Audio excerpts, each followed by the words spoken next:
All right, 7.2, example 3, we're still solving ambiguous case triangles. So if you look here in the green, they talk about the number of triangles that satisfy ambiguous case. Remember, we've already done one of it, the example number 1, where sine came out to be greater than 1, which meant there were no triangles. If sine equals 1, then it's a 90-degree, it's a right triangle. We didn't do one of those. We're not going to do one of those. And then we did one of 3. If sine is between 0 and 1, which it was, we had that 0.896 or whatever. It could be either 1 or 2 triangles. So what we found was one that had 2 triangles. So now let's look and see how you'll know that there's only going to be 1 triangle. So we're going to solve again for a triangle ABC. So here's my drawing. Again, it doesn't really have anything to do with what the actual triangle looks like. It just helps me set stuff up. So I know angle A is 43.5 and side A is 10.7 and side C is 7.2. So I have my ambiguous case because I have this.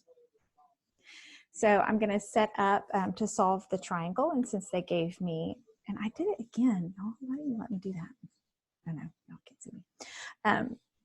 Since I have side C, we're going to solve for angle C first. So looking for sine of C, and I know angle A and side A.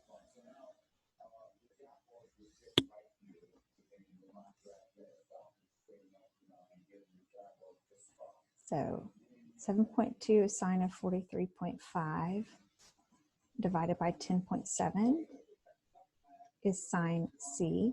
Now, again, I could put all that on my calculator to make sure it's not greater than 1 and that I'm not going to have no triangle, but I know that I'm not going to have no triangle because this one's 1 triangle. So I'm going to go ahead and plug it in my calculator as arc sine because I am looking for the angle. So I am arc sining both sides in order to get C by itself. So that cancels that and gives me just C. So let's plug that in the calculator. Let me make sure you can see the calculator, sharing the screen. All right. And again, I'm huge. Okay. Arc sine. Why did it just do that? I don't know what just happened. Okay. Arc sine. Here we go. Turn it on. There we go. Arc sine.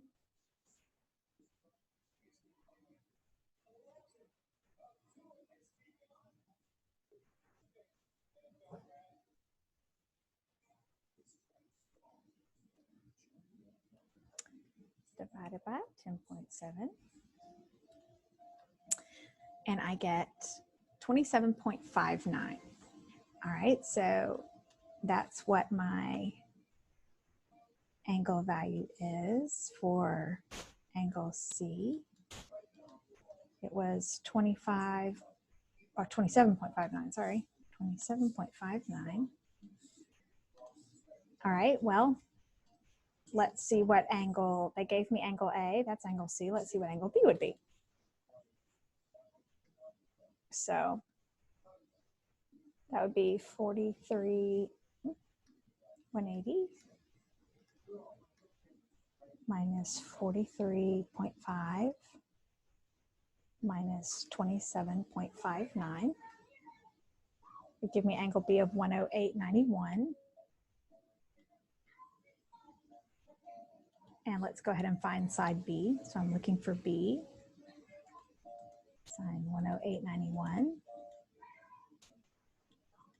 10.7 over sine 43.5. Doing all of the algebra first.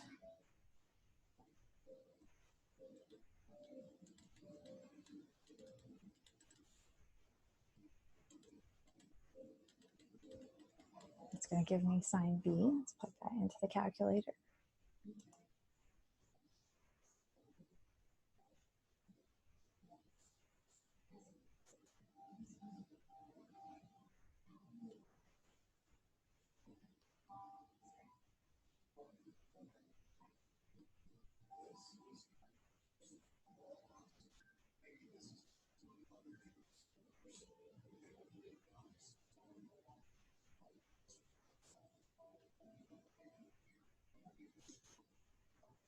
I get 14.7 to be what side B is.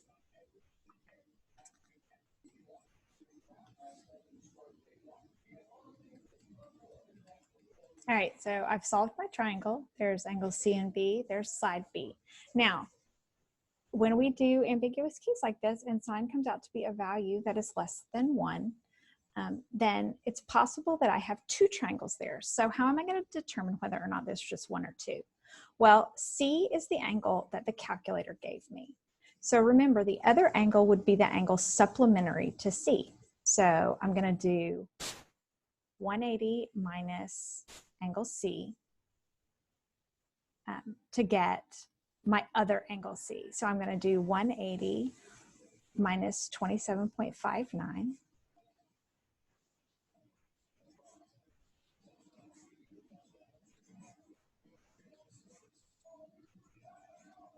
All right, that's going to give me a big obtuse angle, 152.41. So now I'm going to go to find my new angle B. So they gave me angle A to start with. I just found angle C, and now I'd go to find my angle B. Now here's where you determine that there's only one triangle, and it's the one we already solved.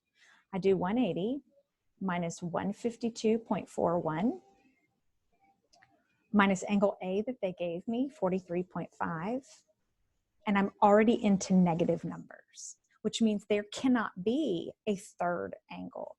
This triangle doesn't exist. So the only triangle that exists is the first one that I solved, this one. The other triangle won't work. All right, so that's how you do it. You just, once you've gotten that first angle, and if you want to do it before you solve all of the pieces for the first triangle, you can do that. But you just plug it in, subtract from 180, and if it's too much, if there's too many degrees there, then that triangle doesn't exist. So that's it.